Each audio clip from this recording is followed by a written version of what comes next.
नमस्कार.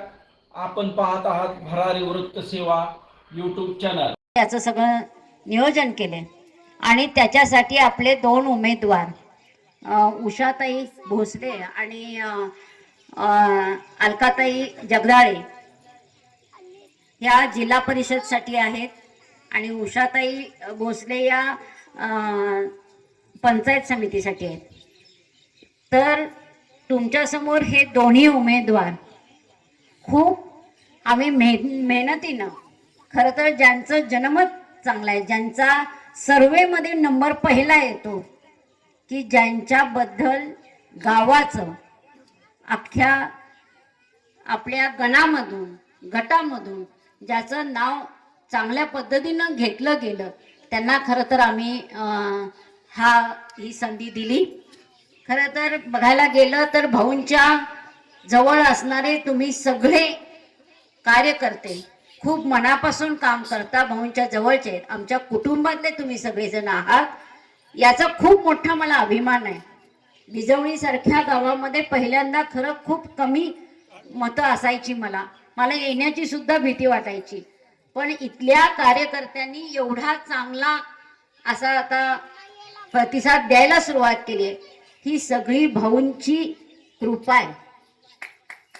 भाऊंनी या केलेल्या आपल्या तालुक्याचा विकास, हा विकास इतका मोठा आहे की ह्या दुष्काळग्रस्त भागाला पूर्णपणे हिरवा शालू नेसायचं काम केले आणि करतायत. अजून थोडा भाग शिल्लक राहिलाय, काय भागात पाणी जायचं राहिलंय अजून. ते काम खूप मोठ्या वेगानं चालू आहे. आपल्याला वर्षाच्या आत या बिजवडीमध्ये पूर्ण पाणी येण्याची व्यवस्था आपण करतोय आणि ते लवकरात लवकर येईल. खूप थोडासा टक्केवारी मधला भाग पाणी पोचायचा राहिलाय. परवा मी अगदी हिंगणीपर्यंत पाणी पोचलेलं बघितलं. प्रत्येक ठिकाणी पाण्याचं पूजन पण केलं आणि एवढ्या फोर्सनी पाणी आले की असं विश्वास वाटत नाही की तालुक्यात या दिवसात सुद्धा एवढ्या मोठ्या वेगानं पाणी धावतंय हे बघताना आणि त्या लोकांच्या चेहऱ्यावरचा आनंद पाहताना असा मलाही आनंद झाला की मी स्वतः हुरळून गेले की मला खूप अभिमान वाटतोय की आपल्या तालुक्याला एवढं मोठं भाग्य ह्या नामदार जयकुमार गोरेंच्यामुळं मिळालंय. हे भाग्य, हा भाग्य विधाता, विकास पुरुष आपल्या तालुक्याला मिळालाय, याचा मला खूप मोठा अभिमान वाटतोय. खरंच खूप मोठे, आता मी बघितलं ह्या वर्षातलं जवळजवळ 7,80,00,000 काम आहे. यादी वाचत बसली तर खूप मोठी यादी आहे छोटी छोटी कामांची, पण ही जवळजवळ छोटी जरी कामं असली तरी ती 7,80,00,000 एका वर्षातलं काम आहे. आपल्याला आता कोटी असं काहीच वाटेना झाले. सहजच आपण बोलतोय भाऊ किती कोटीचं काम देत आहे, म्हणजे किती ठिकाणी कशी कामं चालू आहे ते बघितल्यानंतर आता सुद्धा मी शिंगणापुरात सभा घेऊन आले, जवळजवळ 12-13 कोटीचं काम तिथं झाले. अरे इतकी सहजपणे कामं येत आहेत. इतक्या वर्षामध्ये डॉक्टर साहेब आम्ही आपल्याला 3-4 लाखाचं काम आलं तर 10 वेळा नारळ फोडणारी आपण माणसं बघितली. ज्येष्ठांनी तर आवर्जून बघितली असतील की छोटंसं काम आलं तरी त्याचा केवढा मोठा गवगवा व्हायचा. आज मला या तालुक्यामध्ये नुसतं मला काय काम आहे, मला काम असं आहे की नुसतं उद्घाटन करायची आहे.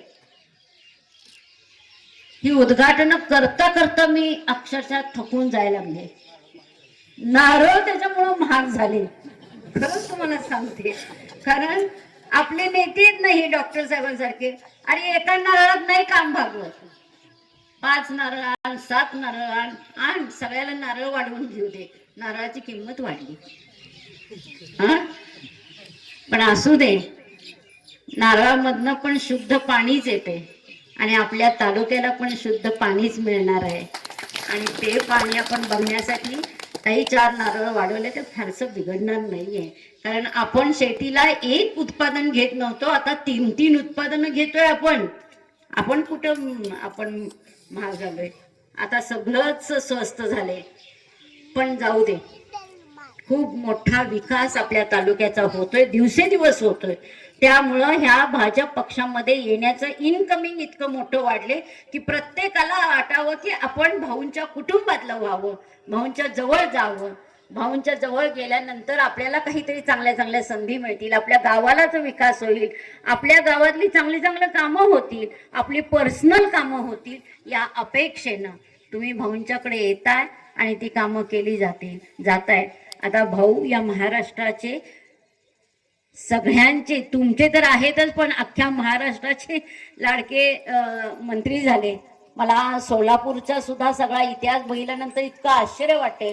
सोलापुरात सुद्धा एवढी मोठी मागणी आहे की भाऊंच्या जवळ मला पण पोचायला आता मिळेना झालंय. पण जाऊ दे, मी जनतेला दिलेला माझा माणूस आहे, जनतेसाठी काम करतोय, जनतेची सेवा करतोय, तर त्याच्यात मला वावगं वाटण्याचं कारण नाही आहे. कारण आपलं सगळं हे काम जे करत असताना पूर्वी जे आभाळ आपलं फाटलेलं असते ना, फाटलेलं होतं. मी भाऊना एक दिवशी म्हटलं होतं की भाऊ आपल्याला हे काम करायचंय, ते काम करायचंय, हिथं काहीतरी व्यवस्था केली पाहिजे. तिथं प्रत्येक वेळी कुठं कुठं गेल्यानंतर असं नेहमी वाटायचं मला. तर भाऊ म्हणले, अगं आपल्या या तालुक्याचा आभाळ फाटलेला आहे, कुठं कुठं ठिगळं लावू, पण ती लावावी लागते. ती ठिगळं नाही लावली तर आपला हा कसा भाग जोडला जाणार आहे. आणि भाऊनी ती लावली आणि आज हा अखंड असा मान तालुका, इतका सुंदर असा हिरवागार मान तालुका जो भाऊनी केलाय ना, तो खरोखर सुंदर असा तालुका त्यांच्या विचारातनं झालेला आहे. खरंच मला कधी कधी आश्चर्य वाटतंय, एवढ्या चांगल्या विचाराचा माणूस या तालुक्याला मिळालाय ना. खूप मोठं भाग्य आपण घेऊन, आपलं नशीब, आपण भाग्य घेऊन जन्माला आलोय की असा माणूस आपल्या तालुक्याला मिळालाय. तर त्यांच्या माध्यमातून हे उभे केलेले उमेदवार आहेत. आजचे हे उमेदवार आहेत ना, हे नुसते आपण ते माध्यम म्हणून त्यांच्याकडून छोटी मोठी कामं करून घेण्यासाठी आणि भाऊंच्या पर्यंत पोहोचण्यासाठी हे आम्ही तुम्हाला केलेलं माध्यम आहे. खरं तर काम भाऊच करणार आहे. भाऊंच्या बरोबरीनं मीही करणार आहे. मीही कुठं कमी पडणार नाही. मी तर काम गेली वर्षभर सुरू केलंय. बऱ्याच जणांना त्याचा अनुभव आहे. बारीक सारीक कामं करते, भाऊंच्यापर्यंत ते पोहोचवते आणि शक्यतो जास्तीत जास्त कशी कामं होतील याचा मी प्रयत्न करते आणि त्यालाही खूप मोठं यश येते. खरं तर परमेश्वराच्या कृपेनं आमच्या कुटुंबाला खरं तर खूप मोठं तुमचं प्रेम, सहकार्य असं काही मिळाले की आता मागं वळून बघायची गरज आपल्याला कधी आयुष्यात भासणार नाही याची जाणीव झाली. आणि ही खूप मोठी मोठी कामं भाऊंच्या हातून होत राहतील. खरं तर अजून एक मोठं काम असं भाऊंच्या हातून होणार आहे. या तालुक्याचा विकास करत असताना आपल्या तालुक्याला एक छान MIDC मिळणार आहे. आणि ह्या आता हायवे वगैरे तर तुम्ही बघताय, आता आपण त्रास तो भोगतोय खरं वास्तविक, पण इतकी सुंदर रस्ते तयार होतील ना, एवढे मोठं आपल्याला शहराचं स्वरूप आपल्या तालुक्याला निर्माण होईल. भाऊंची स्वप्न आहेत, खूप मोठी स्वप्न आहेत आणि ती स्वप्न साकार आपण सगळ्यांनी मिळून करायची आहेत.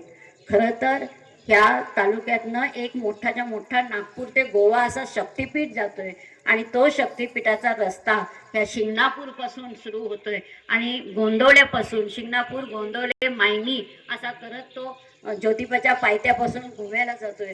खूप मोठी सोय आपल्याला छान होणार आहे. 2 तासात आपण कसंही करून ज्योतिबाला पोहोचणार आहे. शिंगणापुरात जास्तीत जास्त 20 मिनिटात पोहोचणार आहे, 15 ते 20 मिनिटात. एवढे सुंदर सुंदर रस्ते होतील. खरंच आपल्या तालुक्याचं खूप असतं विस्तारित रूप असं होणार आहे ना. काही कालांतरानं ह्याच तालुक्याला एखाद्या मोठ्या शहराचं रूप आलं तर ते खूप मोठंच असेल. खरंच सायबर सिटी सारखं सुद्धा भाऊंची स्वप्न आहे. म्हणजे भाऊ सांगत नाहीत, पण मला माहिती आहे, मी जवळ असते. सायबर सिटीसाठी सुद्धा काही योजना भाऊंच्या डोक्यात आहेत. ते सुद्धा आपल्या तालुक्याला मिळतील. कारण आपल्याकडे MIDC येते. ह्या MIDCच्या रूपातून आपल्या तरुणांना चांगली चांगली कामं मिळणार आहेत छानपैकी. त्यामुळं आपला भाग आणखीन विकसित होऊन जाणार आहे. खरं तर ऊस भरपूरच आहे. अजून एखादा साखर कारखाना व्हावा अशी माझी इच्छा आहे.